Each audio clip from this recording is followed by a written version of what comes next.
Welcome back class 9। तो आज मैं आपका एक नया चैप्टर स्टार्ट करने जा रही हूँ which is chapter 3 atoms and molecules. ये चैप्टर में लॉज हैं, मॉलिक्यूल्स के बारे में बताया, एटॉमिसिटी क्या होती है, आयंस क्या होते हैं, how are ions form, what are the characteristic of ions, what are the characteristic of molecules, atomicity क्या होती है किसी भी मॉलिक्यूल की। So will be starting with the first topic that is there in your chapter is laws of chemical combination. अब laws of chemical combination है क्या? जितने भी मैंने आपको बताया था, यह चीज़ आपको पता होगी कि रिएक्टेंट्स रिएक्ट करके प्रोडक्ट्स बनाते हैं, केमिकल्स रिएक्ट करते हैं, एलिमेंट्स रिएक्ट करते हैं, वो रिएक्ट करके केमिकल रिएक्शन के हेल्प से प्रोडक्ट्स बनाते हैं। Whenever they do so they obey certain laws. बिना लॉज के, बिना प्रिंसिपल्स को फॉलो किए एब्रप्टली रैंडमली कोई भी चीज़ नहीं होती है। कोई भी चीज़ जब रिएक्ट हो रही है, जब कोई रिएक्शन हो रहा है, तो सर्टेन रूल्स आर फॉलोड और सर्टेन लॉज आर फॉलोड, और ये एक्सपेरिमेंटली कंडक्ट करके फिर वेरीफाई किए गए हैं। ऐसे हाइपोथेसिस या बैठे बैठे दिमाग में आ गया इसलिए लॉ नहीं बनाया है, ये एक्सपेरिमेंटली कंडक्ट किए गए। तो जब भी कोई भी एलिमेंट रिएक्ट करके प्रोडक्ट्स बनाता है तो क्या होता है कि वो सर्टेन रूल्स फॉलो करता है, सर्टेन लॉज फॉलो करता है, और इन्हीं लॉज को हम लॉज ऑफ केमिकल कॉम्बिनेशन बोलते हैं। Laws of chemical combination as the name suggest कि जब केमिकल्स कंबाइन कर रहे हैं, केमिकल्स रिएक्ट कर रहे हैं प्रोडक्ट्स देने के लिए, तो जो लॉज वो फॉलो कर रहे हैं वो लॉज ऑफ केमिकल कॉम्बिनेशन है। एंटोन लोवेसियर जो थे आपके, वो साइंटिस्ट थे जिन्होंने 2 लॉज बताए थे। He experiment he conducted experiments, experimentally उन्होंने कंडक्ट करके वेरीफाई करके एक्सपेरिमेंट्स, उन्होंने 2 लॉज जो हैं वो आइडेंटिफाई किए थे या प्रपोज किए थे या ले डाउन किए थे। जिसका जो कि पहला लॉ है the law of conservation of mass, उसको यूनिवर्सल लॉ भी बोलते हैं। Universal law which is widely accepted because this law is obeyed और followed everywhere, in which if any element is reacting it will always follow the law of conservation of mass. What does this law state? It states that matter can neither be created nor can be destroyed in a chemical reaction. Matter मतलब आपका solid liquid gas, ठीक है, या elements compounds mixtures, ये चाहे react कर रहे हो, ये जब भी रिएक्ट करेंगे तब मैटर ना तो बनेगा उस केमिकल रिएक्शन में, ना तो मैटर क्रिएट होगा, ना मैटर डिस्ट्रॉय होगा। इसका मतलब है कि the matter can only be transform from one state to another. It can only be transform from solid to liquid state, liquid to gas state, या सॉलिड से सॉलिड स्टेट, या नया प्रेसिपिटेट बनेगा या गैस बनेगी। क्योंकि जब भी केमिकल रिएक्शन होता है तो या तो प्रेसिपिटेट बनता है, या सॉल्ट बनता है, या वाटर बनता है, या आपका कोई गैस इवॉल्व होती है। तो basically what is happening is that when ever any chemical reaction is happening, in that chemical reaction the matter that is participating in the chemical reaction, it will neither be created, ना तो आप उसे बना सकते हैं उस chemical reaction में, ना तो उस केमिकल रिएक्शन के प्रोसेस में, उस केमिकल रिएक्शन के दौरान मैटर जो है वो डिस्ट्रॉय होगा। ठीक है, it can only be transformed from one state to another. इसका मतलब, या इसको इस तरीके से भी बोला जा सकता है, the total mass of the reactants in a chemical reaction is always equal to the total mass of the products. यही होगा तभी ये कंडीशन वेरीफाई होगी या सेटिस्फाई होगी कि मास ना तो बन रहा है, मैटर ना तो बन रहा है, ना तो डिस्ट्रॉय हो रहा है। क्योंकि जितने रिएक्टेंट्स थे, जितना रिएक्टेंट्स का मास था उतना ही प्रोडक्ट्स का मास था। ठीक है, तो लॉ ऑफ कंजर्वेशन ऑफ मास क्या बोलता है? That matter can neither be created nor it can be destroyed. Matter can neither be created nor destroyed, neither be created nor it can be destroyed. ये law है। या इसको इस तरीके से भी बोल सकते हैं कि जब भी कोई केमिकल रिएक्शन होगी तो जो टोटल मास रिएक्टेंट्स का पार्टिसिपेट कर रहा होगा रिएक्शन में, जब वो रिएक्ट करके प्रोडक्ट्स बनाएगा तो प्रोडक्ट्स का भी मास इतना ही होगा जितना कि रिएक्टेंट्स का था। और total mass of reactants is always equal to the total mass of the products in a chemical reaction. Total mass of reactants is equal to total mass of products in a chemical reaction.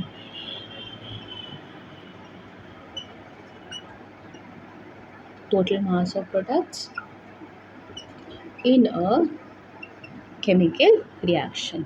इसका मतलब है कि जब भी chemical reaction होगी तो जो मास reactants का होगा, जो पार्टिसिपेट कर रहे होंगे रिएक्शन में, जब वो रिएक्ट करके प्रोडक्ट्स बनाएंगे तो उनका भी मास उतना ही होगा। It will always be equal to the total mass of the products. ठीक है। अब आपको ये चीज़ पता हो कि जब हम कोई केमिकल रिएक्शन लिखते हैं तो जो लेफ़्ट साइड पे होता है दैट इज़ रिएक्टेंट्स। ठीक है। एरो जाता है, उसके बाद हम यहाँ पे प्रोडक्ट्स लिखते हैं। तो जो एरो के राइट हैंड साइड पे होते हैं वो प्रोडक्ट्स होते हैं, और जो एरो के लेफ़्ट हैंड साइड पे होते हैं वो रिएक्टेंट्स होते हैं। ठीक है। जो एरो का डायरेक्शन होता है वो दिखाता है कि the direction in which the reaction is proceeding, direction in which reaction is proceeding.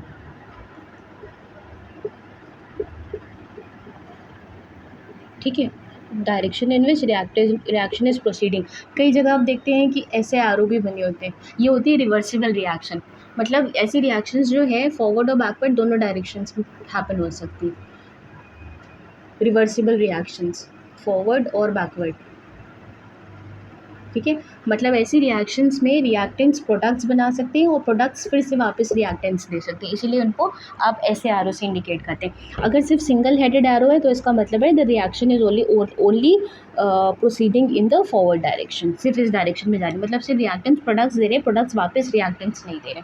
तो लॉ क्या कहता है कंजर्वेशन ऑफ मास का, कि जब भी कोई केमिकल रिएक्शन होगी तो जितना मास ऑफ रिएक्टेंट्स है, total mass of reactants will always be equal to the mass of the products, will always be equal to the total mass of the products।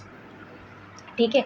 जैसे एक एग्जांपल से मैं आपको इसको कंफर्म करके बताती हूँ। जैसे for example I tell you, suppose कीजिए एक रिएक्शन है जिसमें sodium carbonate is reacting with hydrochloric acid. Sodium carbonate कैसे लिखते हैं, Na2CO3। आई होप कि क्लास 9th में आके आपको जो फॉर्मूलाज हैं वो लिखना, वैसे अभी इस चैप्टर में आपके फॉर्मूलाज हैं भी। ठीक है। Sodium carbonate is reacting with hydrochloric acid, तो ये क्या देगा, सोडियम क्लोराइड, NaCl जो आपका कॉमन सॉल्ट होता है। ठीक है। सोडियम क्लोराइड उसको लिखते कैसे हैं, NaCl, सोडियम क्लोराइड प्लस आपका कार्बन डाइऑक्साइड। ठीक है। In case sodium carbonate is reacting with hydrochloric acid, it is giving carbon dioxide plus sodium chloride. अब अगर मान लीजिए 4 ग्राम सोडियम कार्बोनेट 10 ग्राम HCl के साथ रिएक्ट करता है, तो यहाँ पे भी जो प्रोडक्ट्स रिएक्टेंट्स आने चाहिए उनका मास वही होना चाहिए। और ये वेरीफाइड है कि जब ये रिएक्ट करते हैं तो जो सोडियम क्लोराइड बनता है वो आपका बनता है 11.5 ग्राम और कार्बन डाइऑक्साइड बनता है 2.5 ग्राम। तो इन दोनों को जब प्लस करेंगे तो टोटल आएगा 14 ग्राम, और यहाँ पे कितना आ रहा है, 14 ग्राम। इसका मतलब है ये वेरीफाइड है, ये एक्सपेरिमेंटली कंडक्ट किया गया, इतना ही ग्राम जो है लिया गया था, और जब फाइनल प्रोडक्ट बना तो जब वे किया गया तो भी उसका ग्राम इतना ही आया था। ठीक है। ये हाइपोथेटिकल नहीं है, ये सिर्फ न्यूमेरिकल सॉल्व करने के लिए, प्रॉब्लम के लिए नहीं दिया गया। This has been verified, experimentally conduct किया हुआ है। ठीक है। तो जब sodium carbonate 4 gram sodium carbonate को 10 ग्राम HCl के साथ रिएक्ट किया गया, तो जो प्रोडक्ट्स बने जब उनको वे किया गया तो उनका वेट आ रहा था ये, और जब उसको ऐड किया गया तो दोनों साइड 14-14 ग्राम आ रहा था। इसका मतलब है कि ये जो रिएक्शन हो रही है ये कौन सा लॉ ओबे कर रही है, law of conservation of mass. It means that whenever any reaction will happen, जब भी कोई केमिकल रिएक्शन होगी तो law of conservation of mass obey होगा। यानी जो total mass of the reactants था जब प्रोडक्ट्स बनेंगे तो उनका भी मास वही होगा जो कि आपके रिएक्टेंट्स का मास था। ठीक है। तो पहला लॉ हो गया ये, which is law of conservation of मास। अब इसके बाद जो आपका सेकेंड लॉ है वो है लॉ ऑफ कॉन्स्टेंट प्रोपोर्शन या लॉ ऑफ डेफिनेट प्रोपोर्शन। ये भी लवॉइसियर ने ही दिया था, लॉ ऑफ कांस्टेंट प्रोपोर्शन या लॉ ऑफ डेफिनेट प्रोपोर्शन। में ये इरेज कर दे रही हूँ।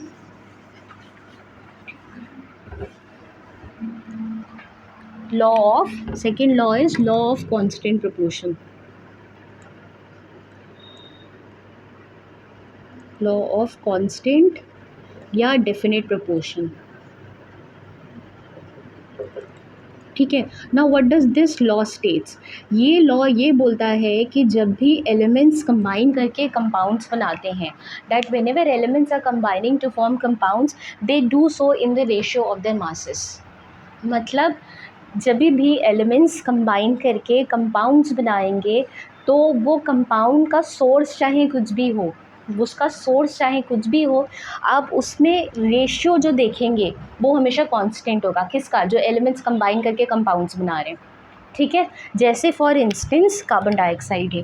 अब कार्बन डाइऑक्साइड जो है, चाहे आप एटमॉस्फेयर से उसका सैंपल लीजिए, चाहे वो पेट्रोल के बर्न होने से रिलीज़ हुई हो तब उसका सैंपल लो, या कोयले के बर्न होने से, कोल कंबशन से कार्बन डाइऑक्साइड निकले हो तो उसका सैंपल लो, जो उसमें रेशियो आएगा कार्बन और ऑक्सीजन का वो हमेशा 3:8 ही आएगा।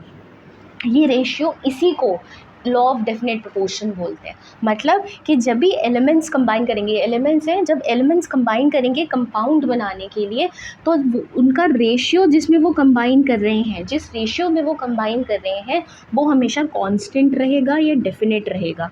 और वो रेशियो कौन से उसमें होगा? किसमें?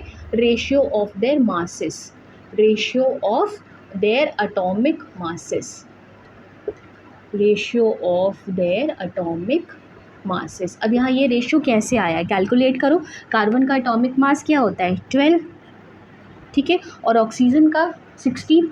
क्योंकि ऑक्सीजन के 2 मॉलिक्यूल्स हैं तो 2 × 16 हो जाएगा, यानी 32। ये सारी चीज़ें भी इस चैप्टर में हैं जो मैं कर रही हूँ, ये क्या मतलब है ये सब इसे भी चैप्टर में है। तो 12 / 32 कितना आएगा? 4 3 = 12, 4 8 = 32। तो कितना आया रेशियो? 3:8। यानी कोई भी सोर्स हो कार्बन डाइऑक्साइड का, उसमें कार्बन और ऑक्सीजन का जो रेशियो आपको मिलेगा वो हमेशा 3:8 के रेशियो में ही मिलेंगे, चाहे उसका सोर्स कुछ भी हो। लेकिन ये रेशियो किसका होगा? उनके एटॉमिक मासेस का, उनके एटॉमिक नंबर का नहीं, ठीक है। This ratio will not be of their atomic number, it will be the ratio of their atomic masses. अब आप कंफ्यूज होंगे एटॉमिक नंबर और एटॉमिक मास क्या होता है। ये सब कुछ इस चैप्टर में है, ये बेसिक चैप्टर है। यहाँ से आगे केमिस्ट्री जो है एडवांस होती है 10th 11th 12th में अगर आप लेंगे तो ये बेस है यहाँ से। तो अभी आप इतना समझिए बस कि लॉ ऑफ कांस्टेंट और definite proportion, law of conservation of मास क्या है, atomic number, mass number, atomic mass किसे बोलते हैं, ये सब मैं आपको पूरा डिटेल में इस चैप्टर में बताऊंगी। अभी I will and with this. So I hope कि आपको ये दोनों लॉज जो हैं वो क्लियर हो गए होंगे। नहीं हुए हैं तो फिर से कमेंट सेक्शन में मेंशन कर दीजिएगा क्लास 9 कोई लॉ नहीं समझ में आया इन दोनों में से तो मैं विद एग्जांपल्स आपको फिर से समझा दूँगी। Okay, thanks for watching.